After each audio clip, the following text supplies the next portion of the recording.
ఏమిటమ్మా నువ్వు? తమ్ముడు ప్రేమించానని చెప్పగానే ఆ పిల్లతో పెళ్లి చేయడానికి తలాడించేశావు. అంత పెద్ద ఉద్యోగం చేస్తున్నాడు వాడు. బోలెడు కట్నం ఇచ్చే సంబంధాలు దొరుకుతాయి కదా. నువ్వన్నది నిజమే సుప్రజ. కానీ అలా బోలెడు కట్నం ఇచ్చే అమ్మాయిని ఇంటి కోడలుగా తెచ్చుకుంటే ఇంటి పెత్తనమంతా తన చేతిలోకి తీసుకుని నిన్ను, మీ ఆయన్ని, నీ పిల్లల్ని బయటికి గెంటేస్తుంది. వాడు ప్రేమించిన అమ్మాయి ఒక అనాథ. ఆశ్రమంలోనే పెరిగిందంట. రేపు వాడి పెళ్ళయ్యాక మనం ఏమైనా అన్నా అలిగి వెళ్ళిపోవడానికి ఆ పిల్లకి పుట్టిల్లు లేదు. చచ్చినట్టు ఇక్కడే పడుండాలి. చెప్పిన పనులన్నీ చెప్పినట్టు చెయ్యాలి. తనకు వేరే దారి లేదు కదా అని బదులిచ్చింది భాగ్యలక్ష్మి. నువ్వు చెప్తుంటే నిజమే అనిపిస్తోంది అమ్మా. ఇది కూడా ఒకందుకు మంచిదే. కొద్ది రోజుల తర్వాత అనుకున్నట్టుగానే శ్రీకర్కి ఇందిరకు పెళ్లి జరిగింది. చిన్నప్పటి నుంచి ఒంటరితనంతోనే పెరిగాను. ఈ పెళ్లి వల్ల ఇప్పుడు నాకు ఒక కుటుంబం దొరుకుతుంది. నా వాళ్ళని చెప్పుకోవడానికి, నాకు కష్టం వస్తే చూసుకోవడానికి భర్త, అత్త, మామ, ఆడపడుచులు అందరూ ఉంటారు అని గంపెడు ఆశతో అత్తారింట్లో అడుగుపెట్టింది ఇందిర. శ్రీకర్ తండ్రి రమణ, చెల్లెలు సౌమ్య ఇందిరను ఎంతో ఆదరణగా చూస్తారు. సుప్రజ, ఆమె భర్త గిరి, భాగ్యలక్ష్మి మాత్రం మొదట్లో పైకి నవ్వులు కురిపించినా వాళ్ళ మనసులో మాత్రం ఇందిర పట్ల అసూయే ఉండేది. 4 రోజులు గడిచాయో లేదో తమ అసలు రంగు చూపించడం మొదలుపెట్టేశారు. అప్పటిదాకా ఆ ఇంట్లో ఉదయం పూట ఏ ఉప్మానో ఇడ్లీనో చేసేవాళ్ళు.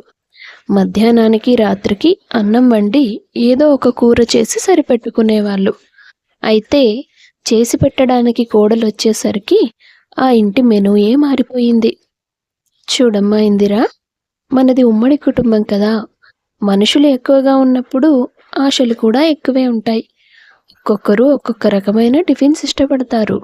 నీ భర్తకు, మామగారికి, సౌమ్యకి ఇడ్లీలంటే ఇష్టం. సుప్రజ పిల్లలకి, అల్లుడి గారికి పెసరట్టంటే ఇష్టం. నాకు, సుప్రజకి పూరీలంటే ఇష్టం. శ్రీకర్, అల్లుడు గారు ఇద్దరూ ఉద్యోగాలకి వెళ్ళాలి కాబట్టి ముందు వాళ్ళ కోసం టిఫిన్, క్యారేజీ సిద్ధం చేసి పెట్టాలి. వాళ్ళ ఆఫీసులు కాస్త దూరం కాబట్టి పెందలాడనే వెళ్తారు. ఆ తర్వాత మిగిలిన వాళ్ళకి ఏం కావాలో అన్ని సమయానికి పూర్తి చేయాలి. సరే అత్తయ్య, అర్థమైంది. మీరు చెప్పినట్టుగానే చేస్తాను అని నవ్వుతూ బదిలిచ్చింది ఇందిర. తన వాళ్ల కోసం చకచకా అన్ని పనులు చేసి పెట్టాలని ఎన్నో ఏళ్ల కల తనకి. కాబట్టి అత్తగారు చెప్పగానే అన్నింటికి తలూపింది. మనిషికో రకంగా వండి పెట్టడం, ప్రతిరోజు అదే దినచర్యగా ఫాలో అవ్వడం ఎంత కష్టమో అప్పటికి తనకి తెలియదు కదా. మరుసటి రోజు ఉదయం 4:30కే అలారం పెట్టుకుని లేచి ఇంటి పనంతా పూర్తి చేసి అత్తగారు చెప్పిన లిస్టు ప్రకారం టిఫిన్స్, క్యారేజీలు అన్నీ సిద్ధం చేస్తుంది. శ్రీకర్, గిరి వెళ్ళిపోయాక సుప్రజ పిల్లలకి కూడా క్యారేజీలు కట్టి పంపించేసి అత్తగారికి, ఆడపడుచుకి సపరేట్గా పూరీలు చేసి పెట్టి అంతా తిన్నాక ఏ టిఫిన్ మిగిలితే ఆ టిఫిన్ తిని పాత్రలన్నీ శుభ్రం చేసేది. మళ్ళీ మధ్యాహ్నానికి ఇంట్లో ఉన్న వాళ్ళ కోసం వేడివేడిగా భోజనం సిద్ధం చేసేది. అది పూర్తయ్యాక అందరి బట్టలు తీసుకెళ్ళి శుభ్రంగా ఉతికి ఆరేసి ఇంట్లోకి వచ్చి చూసేసరికి మళ్ళీ సాయంత్రం వంట చేయాల్సిన సమయం దగ్గర పడేది. అలా ఎంత కష్టమైనా అందరికీ అన్ని పనులు పూర్తి చేసి పెట్టేది ఇందిర. అత్తగారు గాని, ఆడపడుచు గాని ఎందుకు తనకు సాయం చేయట్లేదని ఎప్పుడూ ప్రశ్నించేది కాదు. భాగ్యలక్ష్మి భర్త రమణ ఇవన్నీ గమనించి, అమ్మా ఇందిర, ఎందుకు పనంతా ఒక్కదానివే మీదేసుకొని చేస్తావు? మీ అత్తగారి సాయం తీసుకోవచ్చు కదా. ఈ వయసులో అత్తయ్య గారికి ఎందుకు మావయ్య ఇబ్బంది? అయినా నా ఇంట్లో పని నాకేం బరువు చెప్పండి అని సమాధానం ఇస్తుంది. ఒకరోజు రాత్రి వంటింట్లో పనంతా పూర్తి చేసుకొని ఇందిర తమ గదిలోకి వచ్చాక, రా ఇందిర, ఇలా కూర్చో అన్నాడు శ్రీకర్. ఇప్పుడు టైం ఎంత అవుతుంది? 9:30 అవుతుందండి. మార్నింగ్ ఎన్ని గంటలకు లేవాలి నేను? 6 గంటలకు లేవాలి. అంటే ఇప్పుడు ఎన్ని గంటలకు పడుకోవాలి? ఈసారి ఇందిర ఏమీ మాట్లాడలేదు. ఉదయం 6 నుండి సాయంత్రం 6 గంటల వరకు ఆఫీస్కి వెళ్ళడానికి రెడీ అవ్వడమో, ప్రయాణం చేయడమో, లేదా ఆఫీస్లో వర్క్ చేయడమో, ఇలా పూర్తిగా పని కోసమే కేటాయిస్తున్నాను, అవునా? మరి నేను తిరిగి వచ్చిన తర్వాతైనా ఒక 2 గంటలు కూడా నీతో సమయం గడపలేనప్పుడు మనం పెళ్లి చేసుకున్నదెందుకు? మన పెళ్లికి ముందు ఇంట్లో పనులన్నీ మా అక్క, మా అమ్మ చూసుకునేవాళ్ళు. 8 గంటలకల్లా అన్ని పనులు పూర్తి చేసుకొని అందరూ ఎవరి గదుల్లోకి వాళ్ళు వెళ్ళిపోయేవాళ్ళు. నువ్వొచ్చాకే ఇంత ఆలస్యం ఎందుకవుతుంది? ఇలా భర్త అడిగిన ఏ ప్రశ్నకి సమాధానం చెప్పకుండా మౌనంగా ఉండిపోయిందామె. ఇంట్లో జరుగుతున్నవన్నీ నేను గమనిస్తున్నానిందు. నువ్వొచ్చాక అమ్మ, అక్క పూర్తిగా పనిచేయడం మానేశారు. పైగా నీతో 1కి 2 పనులు ఎక్కువగా చేయిస్తున్నారు. అది కూడా నాకు అర్థమవుతుంది. ఆడవాళ్ళ విషయాల్లో తలదూర్చడం ఎందుకు, ఇంట్లో గొడవలు లేవనెత్తడం ఎందుకు అని నేను నోరు మూసుకుంటున్నాను. అలా అని నా భార్యతో గడపడానికి నాకు సమయమే మిగలకపోతే మాత్రం ఇలా ఎక్కువ కాలం ఊరుకోలేను. అది కాదండి, ఇంట్లో ఎంతమంది ఉన్నాం, అందరికీ నచ్చిన వంటలు చెయ్యాలి కదా. కాస్త ముందే చేద్దామన్నా తినే సమయానికి చల్లారిపోతే అవి తినడానికి ఎవ్వరూ ఇష్టపడటం లేదు. నాకొకటి అర్థమైంది ఇందు, ఇంట్లో వాళ్ళని మేనేజ్ చేయడం నీ వల్ల కాదు అని. నువ్వు పడుకో, అన్ని సమస్యలకి రేపు ఉదయం పరిష్కారం చూపిస్తాను అని భార్యతో సీరియస్గా చెప్పి నిద్రపోతాడు శ్రీకర్. మరుసటి రోజు ఉదయం ఆదివారం అయినా సరే ఇందిర ఉదయాన్నే లేచి వంటింట్లోకి వెళ్ళబోయింది. శ్రీకర్ ఆమె చెయ్యి పట్టుకొని ఆపి, ఇవాళ నువ్వు ఇంట్లో ఏ పని చేయడానికి వీల్లేదు. నేను చెప్పేదాకా ఈ గది దాటి వెళ్ళడానికి కూడా వీల్లేదు అని హెచ్చరించాడు. అలాగే సమయం గడుస్తూ పోయింది. భాగ్యలక్ష్మి వంటింట్లోకి వెళ్ళి, ఏమిటి, టైం 8 అవుతుంది, ఈ పాటికి టిఫిన్లు కూడా రెడీగా ఉండేవి, అలాంటిది కనీసం ఇల్లు కూడా శుభ్రం చేయకుండా ఎక్కడి పనులు అక్కడే ఉన్నాయి. ఉదయాన్నే గొంతులో కాఫీ పడకపోతే బుర్ర పనిచేసి చావదే. ఈ ఇందిరకి ఏమైంది ఈరోజు? పోనీ పిలుద్దామంటే వాడింట్లోనే ఉన్నాడు. ఎందుకొచ్చిందిలే అనుకొని కూతురు సుప్రజను సాయానికి పిలుస్తుంది. ఏంటమ్మా, నిద్ర మత్తుతో కళ్ళు తుడుచుకుంటూ వస్తుంది సుప్రజ. ఆవిడ గారు ఇంకా ఇంటి పనులు ఏవీ మొదలు పెట్టలేదు, ఎక్కడివి అక్కడే ఉన్నాయి, కాస్త నాకు సాయం చేయవే అని కూతురుతో కలిసి ఇల్లు వాకిలి శుభ్రం చేసి పాత్రలన్నీ కడిగి పక్కన పెడతారు. అమ్మా, మరి టిఫినో? మనిషికో టిఫిన్ అంటే నా వల్ల కాదే బాబు, ఇవాళకి ఉప్మాతో సరిపెట్టేద్దాం అనుకుని అందరికీ సరిపడా ఉప్మా చేసి పెడతారు. 9:30 దాటిన తర్వాత శ్రీకర్ ఇందిరని తీసుకొని గదిలో నుండి బయటికి వస్తాడు. అప్పటిదాకా గదిలో నుండి బయటికి రానందుకు ఇంట్లో వాళ్ళందరి ముందు నిలబడ్డానికి ఇబ్బంది పడుతుంది ఆమె. శ్రీకర్ డైనింగ్ టేబుల్ మీద కూర్చొని, నాకు పెసరట్టు తీసుకురా అమ్మా అన్నాడు. అది ఈవేళ ఉప్మా మాత్రమే చేశాను నాన్న, బదులిచ్చింది భాగ్యం. ఏమ్మా, రోజు 4 రకాల టిఫిన్లు చేస్తున్నారు కదా, ఇవాళ ఏమైంది? సరేలే, ఇదే తింటాను అంటూ టిఫిన్ పూర్తి చేసి సుప్రజను గిరిని హాల్లోకి పిలుస్తాడు. అక్క, బావ, మీతో కాస్త మాట్లాడాలి. ఏంటి బొమ్మర్ది అడిగాడు గిరి. చిన్న విషయమే బావగారు.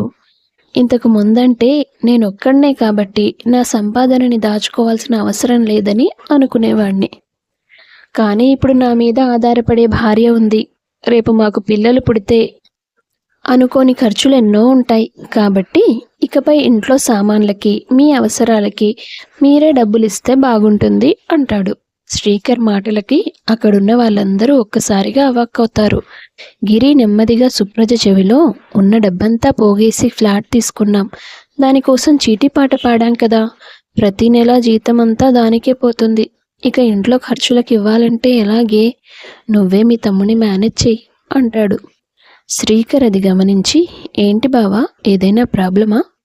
అవ్వే, అదేం లేదు బామ్మర్ది, నువ్వెలా చెప్తే అలా అన్నట్టు ఈ మధ్య ఇంట్లో రకరకాల టిఫిన్లు, 4 రకాల కూరలు వండడం చూస్తున్నాను నేను. ఇంతకు ముందు మనం ఇలాగే తినేవాళ్ళమా? ఇలా అయితే నేనొక్కడినే సంపాదిస్తే సరిపోదు, ఇంటిల్లిపాది ఉద్యోగాలు చేయాల్సి వస్తుంది. తగ్గించాలి, అన్ని ఖర్చులు తగ్గించాలి. ఇంతకు ముందులాగే ఒక టిఫిన్ చేయాలి, ఒక కూర పప్పు మాత్రమే వండాలి అని చెప్పి తన గదిలోకి వెళ్ళిపోయాడు. భాగ్యలక్ష్మి, సుప్రజ ఆ రోజంతా ఓపిక పట్టి మరుసటి రోజు శ్రీకర్ ఆఫీస్కి వెళ్ళిపోయాక ఇందిరతో, ఏమమ్మా కోడలా, నీ చేత చాకిరీ చేయిస్తున్నామని నా కొడుక్కి చాడీలు చెప్పి ఇంట్లో పద్ధతులన్నీ మార్పిస్తావా? తిండి గురించి పని గురించే కాకుండా ఆఖరికి ఎప్పుడూ లేనిది ఇంటి ఖర్చులకు డబ్బులు సమానంగా ఇవ్వాలని కూడా మాట్లాడుతున్నాడు నా కొడుకు. ఇదంతా నువ్వు నూరిపోసిందే కదా అని తిట్టడం మొదలు పెడుతుంది భాగ్యలక్ష్మి. లేదత్తయ్య, అసలు నేను ఆయనతో ఏ విషయం గురించి మాట్లాడలేదు. ఇక డబ్బు విషయం అంటారా, ఈ రోజు వరకు ఆయన జీతం ఎంత అని కూడా నేను అడిగిందే లేదు. నాకు కావాల్సింది నాకంటూ ఓ కుటుంబం, తిండి బట్టలు లాంటి కనీస అవసరాలు మాత్రమే. అంతకు మించి నేనేమీ కోరుకోనత్తయ్యా. ఇంటి పని కూడా నాకేమీ బరువు కాదు.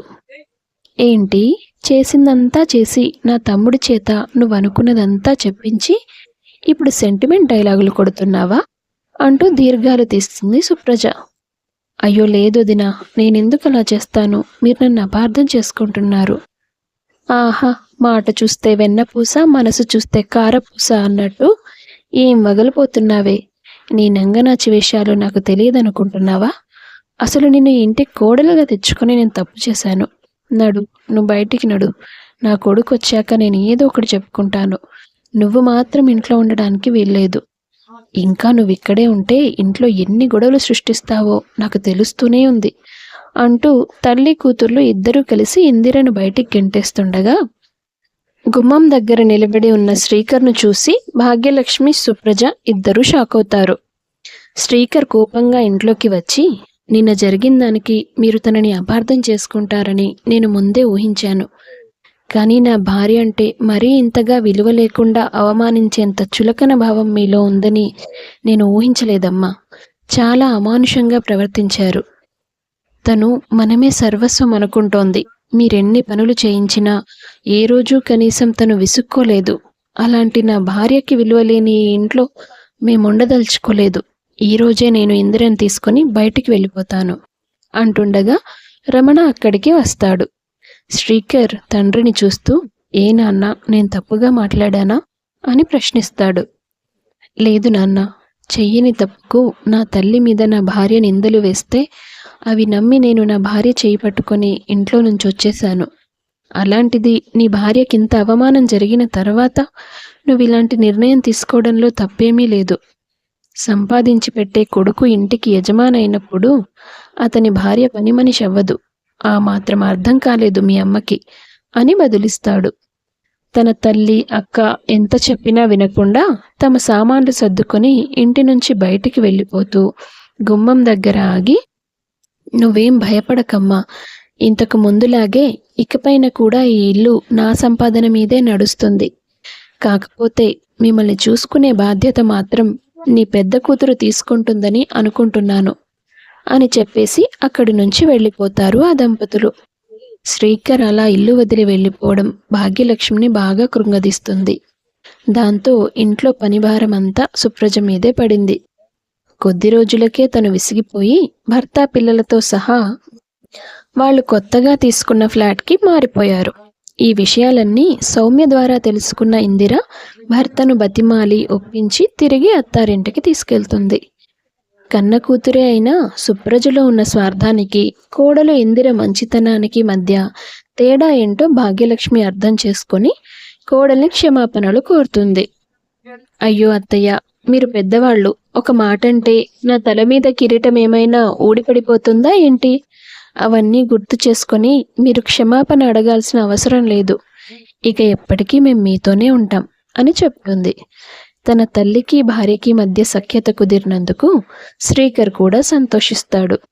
ఆ పైన ఏ అరమరికలు లేకుండా అందరూ ప్రశాంతంగా జీవిస్తారు. కోడలంటే కేవలం పనులు చేసి పెట్టే మిషన్ కాదు, తను కూడా ఇంట్లో ఒక మనిషే. ఈ విషయాన్ని ఒప్పుకోవడానికి అత్తారింట్లో చాలా మందికి అహం అడ్డొస్తోంది.